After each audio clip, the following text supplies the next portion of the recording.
Hey YouTube, my name is Natalie. I'm a criminal defense attorney and welcome to my channel.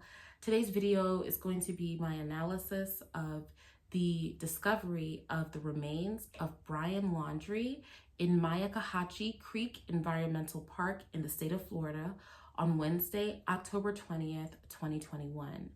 23-year-old Brian Laundrie was engaged to 22-year-old Gabby Petito when she went missing in Grand Teton National Park in the state of Wyoming.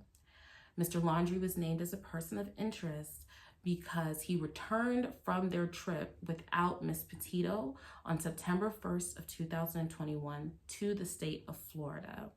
Her family was trying to reach her and contacted the Laundrie family as well as Brian Laundrie, but they would not give any information allegedly on where Gabby Petito was. National news media made this story very sensational, and on September 11th of 2021, Gabby Petito's family reported her missing to the authorities. The FBI and local law enforcement got in touch with got in touch with Brian Laundrie's family, and the Laundrie family retained attorney Stephen Bertolino, who's located on Long Island in the state of New York. After they retained Mr. Bertolino, neither the Laundries, as in the parents, or Brian Laundrie would speak to the police or the media. On September 14th of 2021, Brian Laundrie departed from his home, saying that he was going to go camping or hiking in the Myakkahatchee Creek Environmental Park. It wasn't until 3 days later that Mr. Laundrie's parents informed law enforcement that Brian was nowhere to be seen. Mr. Bertolino, the attorney for the Laundries, does report to the media through various interviews that he actually told the FBI either on the 14th or the 15th that Mr. Laundrie had gone missing, but this does conflict with local law enforcement in Florida's account that they did not hear that Brian Laundrie was missing until 3 days later. So just something to be aware of as far as that timeline is concerned. A lot of the uproar surrounding this case has to do with the fact that the family and Brian Laundrie refused to speak to law enforcement and refused to speak to the media, instead opting to go the route of hiring an attorney. Some people even went so far as to believe that the Laundrie family should face some type of legal repercussions because they refused to assist in finding where Gabby Petito was or say what had happened to her once her remains were located.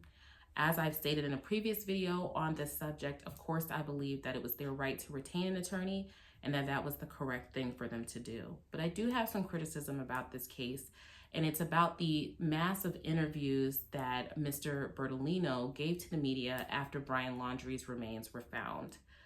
Mr. Bertolino went on MSNBC, he went on CNN, he went on local news stations in which he gave basically his accounting of the family's reaction to the discovery of Brian Laundrie's remains. First and foremost, he wanted to defend them against allegations that they were somehow involved in hiding him or his disappearance or his death, aside from the fact that he was at home and then departed from their home. Basically, he was trying to dispel any rumors that the Laundrie parents were somehow involved intricately in the case. People were suspicious because the family basically pointed law enforcement to the environmental park. And for about a month, I think it was 35 days, the law enforcement was unable to find Brian Laundrie. And then when the parents actually went out on October 20th to assist in the search, they immediately found Brian Laundrie's remains near the entrance of the park, including a dry bag and a backpack and a notebook that law enforcement says is in salvageable condition. Basically, the attorney was pointing out that the area was completely underwater and that no one could find the remains because it was submerged underwater, and that his clients were not involved in any way in the disappearance of Brian Laundrie or placing the remains there or placing the bag there. That basically the allegations were ridiculous. The other thing that the attorney, Mr. Bertolino, said was that he did interact with Brian Laundrie at the time that he was retained. So he was definitely home at the time because he was conferencing with him, speaking with him, and talking to him about the case. He made a statement which basically took the internet by storm, in which Mr. Bertolino said that Mr. Laundrie was grieving when he returned home on September 1st. Of course, at that point in time, Miss Petito's remains would not be discovered until much later, and so no one knew that she was deceased other than potentially Brian Laundrie. And so people thought, well, how could he be grieving unless he knew for sure that she was dead? And why wouldn't he say that she's dead and say where she can be found? So he did subsequently clarify that in I think his final interview that he gave by saying that basically he misspoke. Using the words grieving were his words, and he had been referring to the Laundrie parents as grieving and just mixed up, who was grieving versus who wasn't. It was a very emotional time. He's known Brian Laundrie for a very long time, since he was a child.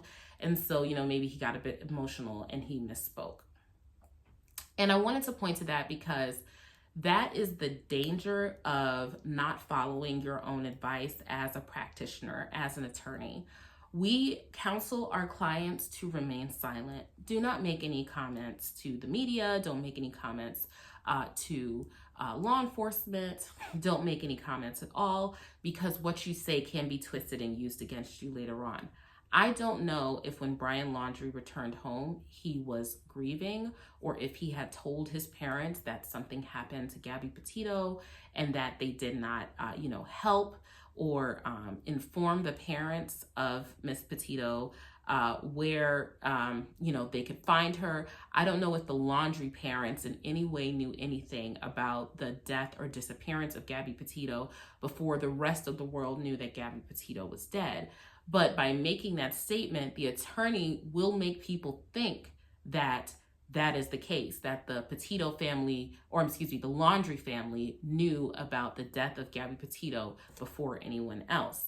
And almost anything that you say will be twisted and used in that way to make it seem as though the people that everyone wants to be guilty, those people are guilty. So you have to follow your own advice as an attorney. Not only should your client remain silent, but the attorney should also remain silent as well. Unless you're speaking to law enforcement to broker a deal for your client, pass along information in such a way that will not incriminate your client, you really should not make unsolicited statements to the media. You should not give statements to the media. It can only serve to hurt your client in the long run, especially in a case as sensitive and sensational as this. I know that people are now going to believe that the Laundrie family certainly knew that something happened to Gabby Petito based on him just using the one phrase of Brian Laundrie was grieving. Once the attorney said that, that's what everyone is going to believe. And therefore, he is basically making their personal reputation a lot worse, but it may cause law enforcement to look to them as potential suspects, which they may be doing already, to be fair, but it might give them an additional quiver, in their bag to try and use against an additional arrow in their quiver to try to use against the Laundrie family. So it just is not prudent to make those type of statements to the media. He's made several statements that have been inconsistent over time that have not served the Laundrie family. And my understanding is that he does do criminal law, but that's not the bulk of his practice. Those types of statements and the media blitz or a charm offensive with the media is really only effective when you're dealing with things like civil cases and you represent maybe a celebrity or a major corporation. And so what people think about them in public is so important that you need maybe someone that does PR to go out and make a statement that's, well crafted so that you can sway the court of public opinion. But when it comes to a criminal case, because the jurors are not supposed to have any foreknowledge of the case and you don't want to sway any potential juror anyway, Nothing you say can help your client. It is best, just like with your client, it is best to remain silent. Other than maybe a denial of guilt. They are innocent. They haven't done anything wrong. They didn't know anything. Now, what are the potential legal ramifications for the Laundrie family if, in fact, they did know that Gabby Petito was deceased and that Mr. Laundrie knew that she was deceased or had a hand in her being deceased? As I've talked about before, this is a federal crime, and there is federal accessory after the fact. And for federal accessory after the fact, there is a potential that if the family in any way aided in Mr. Laundrie's escape from law enforcement, aided in him basically getting away from justice and running away from law enforcement, even if that resulted in him taking his own life, there is the potential for some type of legal ramifications there. But of course, the prosecution, the federal government, would have to prove that the Laundrie family knew ahead of time that Mr. Laundrie, Brian Laundrie, had killed Gabby Petito, that they knew about the murder and that they helped to conceal him so that he could escape from justice. Those are basically the factors that would need to be proven here. I don't know enough to know that. We can all speculate one way or the other, but we really don't know whether or not the Laundrie family, the Laundrie parents, knew for certain that Brian Laundrie had killed Gabby Petito. He could have come home, been completely silent. They could have said, okay, we need to get an attorney right away. We're in trouble here. You're in trouble here. And then just gone off of the advice of the attorney.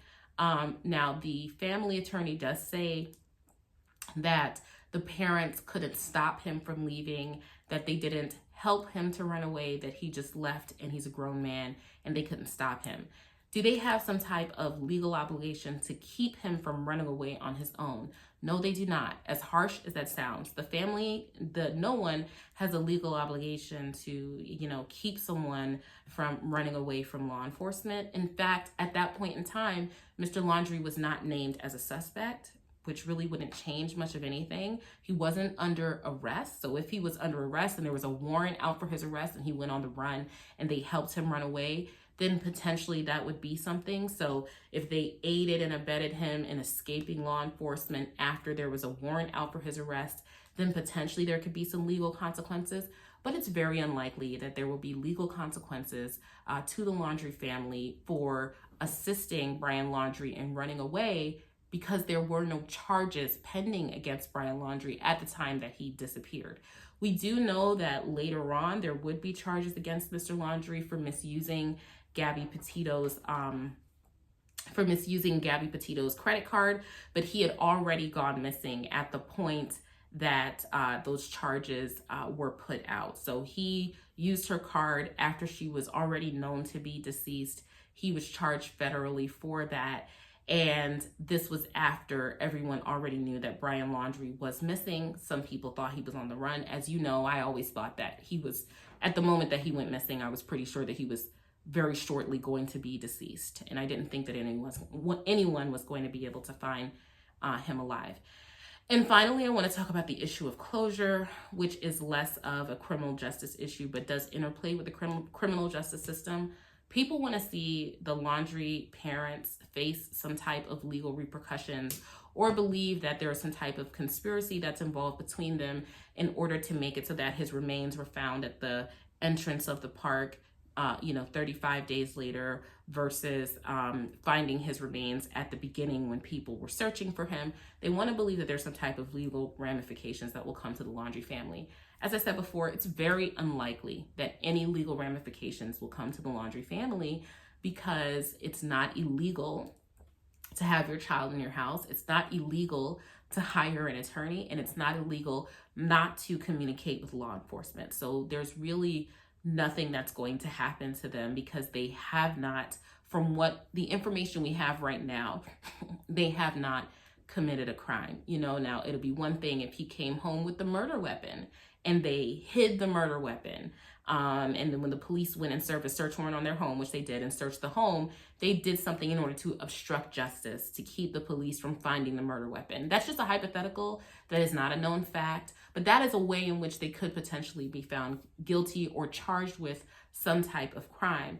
But for right now, all we know is that he came home, they hired an attorney, he took off, and it wasn't until 3 days later that they told anybody that he took off, right? That he was gone camping and he hasn't yet come back. Even that, as amoral as it may seem to some, is not a crime because he was not facing any criminal charges and there was no warrant out for his arrest. There was no court order saying that he had to stay home. There was no court order saying that he had to turn himself in. There was nothing. So they had every right legally not to say anything to law enforcement for as long as they did. Now, I don't credit the attorney saying that he contacted the FBI right away unless the FBI comes out and says that he did. But whatever the case may be, whatever that delay was with contacting local law enforcement, that in and of itself would not have been a crime.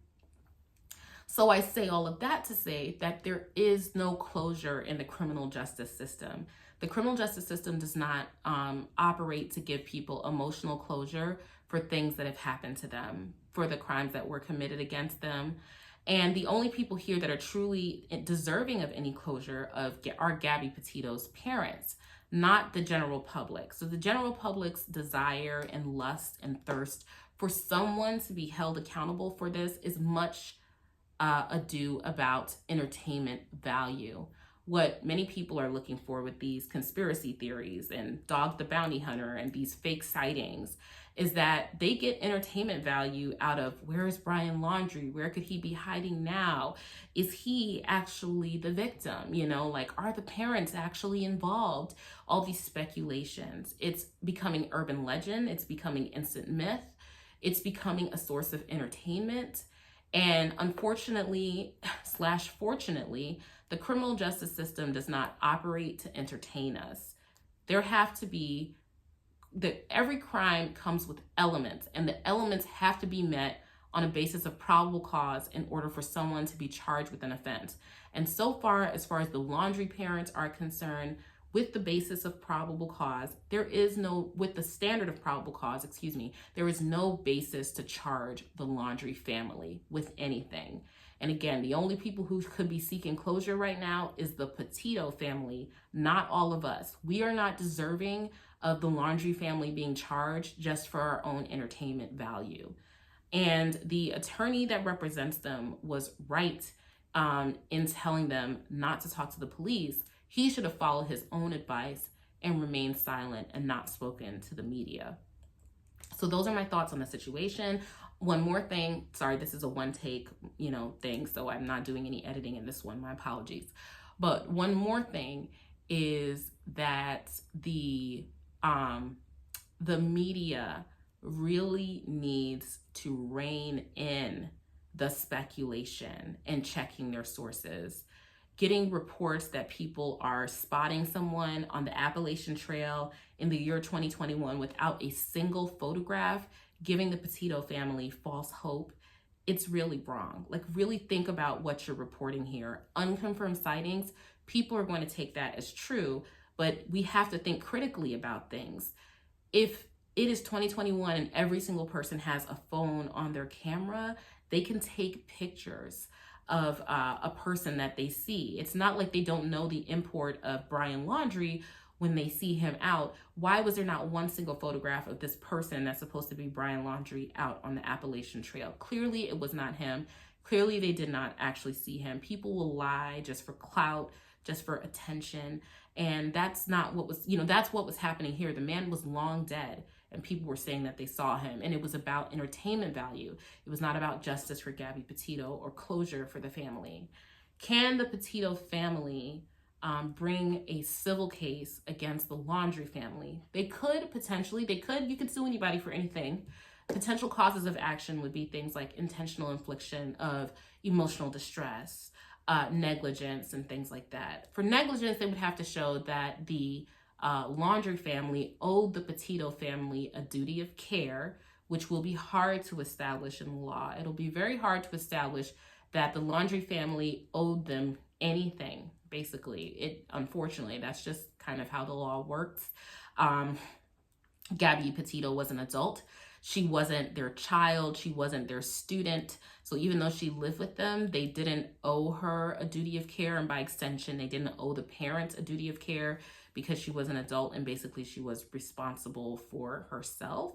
If Brian Laundrie was still alive, then potentially they could have sued him. It is a lower burden of proof than beyond a reasonable doubt that's found in criminal cases. So once the cause of action goes forward, it's a little easier to prove it. But even with that lower burden of proof, I don't think that they could bring a negligence claim because I don't think the Laundrie family owed a duty of care to the Petito family. Could they bring an intentional infliction of emotional distress? They're going to run into the same problem that a prosecutor would run into in a criminal case, and that is proving intent and knowledge. They're going to have to show that the Laundrie family knew that Brian Laundrie had killed Gabby Petito and then assisted and aided him in keeping them from knowing what had happened to their daughter for that period of time, therefore causing them emotional distress in a reckless and wanton disregard. It's going to be hard to prove that knowledge. If they can prove knowledge, I think it will be easier to show the emotional distress. I think it will be easier to show that it was reckless and wanton, but they have to prove that knowledge. And then on the flip side of that, the Laundrie family would have the defense that they had a Fifth Amendment right to remain silent and that by speaking to the Petito family, they would have potentially incriminated themselves. So that's another thing that they could argue on the flip side.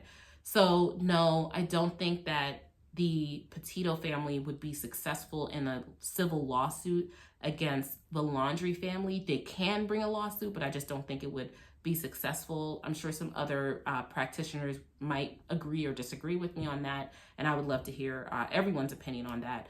But that's my opinion on the case. I would love to know what you guys think about the case, and I will talk to you later. Bye.